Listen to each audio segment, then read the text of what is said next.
On the phone with us now, CNN's Dana Bash, who I understand, Dana, just had a chance to speak with President Trump. What did he tell you?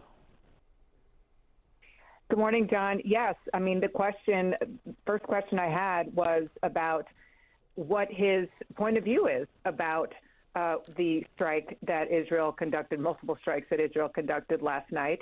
I know we were reporting real time that his Secretary of State, Marco Rubio, released a statement simply saying that Israel informed the Trump administration about these strikes beforehand, but didn't say explicitly that the U.S. supported what Israel was doing. So that's how I started a very brief conversation. And he responded by saying, quote, "We, of course, support Israel, obviously, and supported it like nobody has ever supported it." And then he went on to say this: Iran should have listened to me when I said, I gave them, I don't know if you know this, but I gave them a 60-day warning, and today is day 61. And then he said they, meaning Iran, should now come to the table to make a deal before it's too late. And then he said something really noteworthy. He said, "The people I was dealing with are dead, the hardliners." To which I just wanted to underscore. So what you're saying is Israel has now killed the people who you were dealing with. And he said very sarcastically, they didn't die of the flu. They didn't die of COVID. It was a brief conversation, but my takeaway was twofold. Number one, they are really hoping that instead of escalating the situation, which is what most people, our terrific reporters and analysts you've been talking to all morning, believe is possible, even probable, he's hoping that instead of that, this forces Iran to come to the table. We'll see if that's going to happen.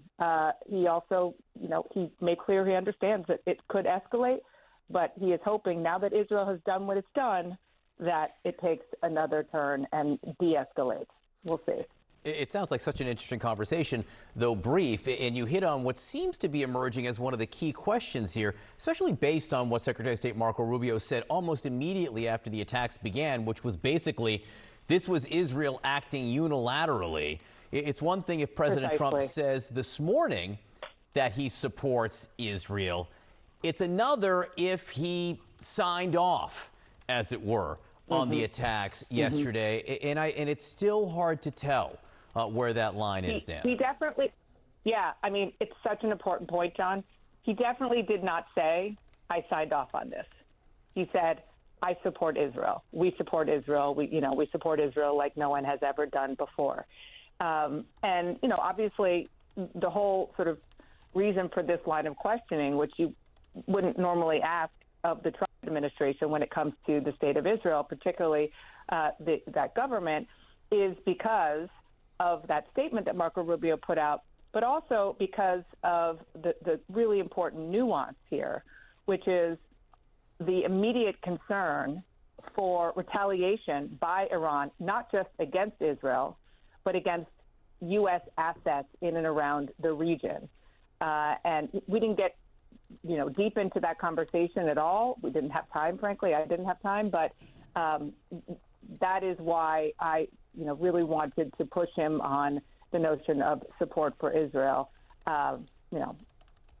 Again, I would not say just because he said he supports Israel that he is suggesting that he signed off on this strike that Israel launched last night. Yeah, again, so important to get that conversation with the president this morning. Dana Bash, thank you so much for sharing your reporting with us. Obviously, you will have much more throughout the morning, and I know on Inside Politics at noon as well. Thanks, Dana. Kate? All right, so we're also just getting you reporting in that Israeli Prime Minister Benjamin Netanyahu is set to speak to President Trump later today. That's according to an Israeli official. And also Netanyahu is expected to hold a situational assessment on Friday. That's the terminology that we were given from that official. The timing on both unclear. So a lot more to come today and a lot more to come in just moments. Joining us right now is the former National Security Advisor to President Trump in his first term, John Bolton, who also served as U.S. Ambassador to the United Nations. It's good to see you again, Ambassador. I have a million questions, but first and foremost, what do you make of this first wave of strikes by Israel, how far they hit, and who they took out? Well, thank God for Bibi Netanyahu. He has cut through the fog and done, frankly, what should have been done as long as 20 years ago. This is a very important step. It's far from over, but Iran is already close to being flat on its back after the pummeling its terrorist surrogates have taken, the fall of the Assad regime in Syria, now the elimination of several of its top commanders, the elimination in October of its ballistic missile production facilities, and now direct attacks on the nuclear program. This regime should never be allowed to get to nuclear weapons, and Netanyahu has started it off. We don't know if all of the coming days will be as good as this one, but this is a very good start. The way that Brett McGurk just put it in speaking with us this morning, he said the people who would have met this morning to figure out how to respond are all dead, but that they will respond. Ambassador, do you think the United States is closer now to being pulled into another war in the Middle East than it was yesterday? That is the fear of Senator Tim Kaine, who just spoke to John Berman. Yeah, well, they've got a completely distorted view of the situation. There has been a war in the Middle East since October the 7th, 2023, and Israel has now simply opened a new front in that war.